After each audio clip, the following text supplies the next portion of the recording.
Grabe ang ginawa ng OKC sa dalawang Mavs superstar. Ni-lockdown si Luka at Kyrie.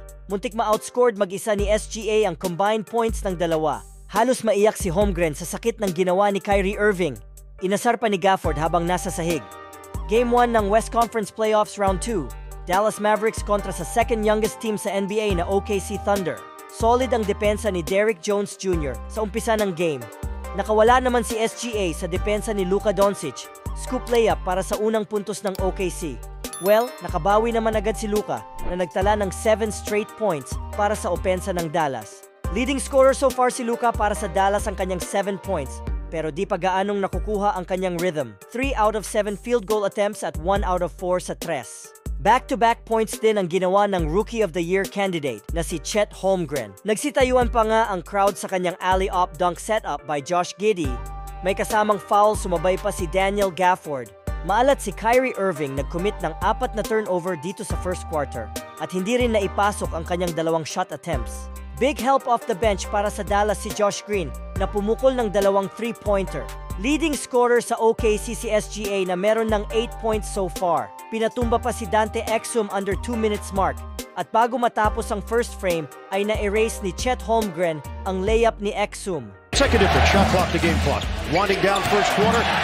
Rejected by Holmgren. Tabla sa 23 ang score heading into second quarter.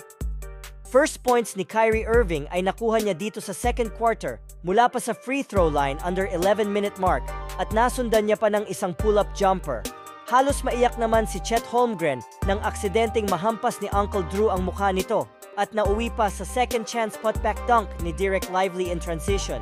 Luka Doncic fadeaway jumper kontra sa isa sa best defender na si Luguentz Dort. Parang nag-surfing naman si PJ Washington matapos pigilan ng pag-atake ng OKC. Nagkaroon ng mini run ang Oklahoma sa pangunguna ni Chet Holmgren at SGA. Hindi umubra ang rim defender ng Dallas sa hook shot ng rookie. Pero next position ay na-chase down block ni Gafford si Jalen Williams. Napakaganda pa ng ginawang backdoor pass kay Uncle Drew sa ilalim for easy layup. 3 minutes mark, Chet Holmgren spin move fadeaway jumper kontra kay Lively. Alley-oop pass sana kay Dereck Lively ang sagot ni Kyrie Irving pero napunta kay Derrick Jones Jr. at nasundan niya pa yan ng napakalupit na putback dunk. Bago matapos ang first half, humabol din ng alley-oop dunk si Daniel Gafford. Abante ng 9 points ang OKC, 53-62 ang score.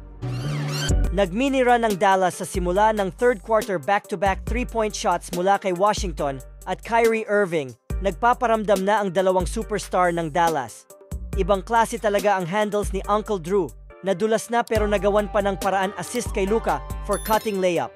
Baba sa 2 points na lang ang hinahabol ng Dallas pero biglang bawi ang OKC.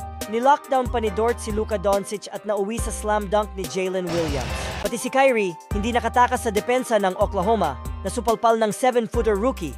Halfway, nagsimulang lumubo na ang lead ng Oklahoma nang magkaroon sila ng 14-3 run. Nagpaulan ng 3-pointer ang OKC lead by SGA. May pahang time pa ang MVP candidate under 2 minutes mark. Dare him to make threes all night. Gilgeous-Alexander hangs, gets the roll. Gilgeous-Alexander.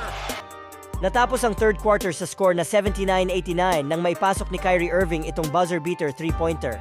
Muntik nang ma-outscored ni Shai Gilgeous-Alexander ang dalawang superstar ng Mavs. 32 combined points pa lang so far si Kyrie at Luka at meron ng 29 points si SGA. Kung kanina ay di umubra ang rim defender ng Dallas na si Gafford, sa simula ng final frame ay hindi na umubra si Holmgren sa kanya. Pinalakpakan pa nito ang rookie habang nasa sahig. Na beast mode si Holmgren, bumawi ng 3 sa corner at nasundan pa ng isang cutting dunk.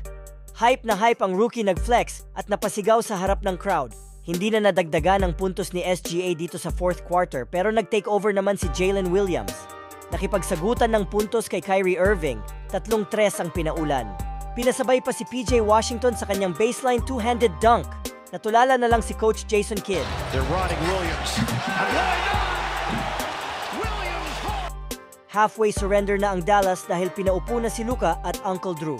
Sa huli nakuha ng OKC ang panalo sa final score na 95-117, 1-0 ang series. Maraming salamat sa panonood mga idol, paki-like ang video at subscribe for more updates.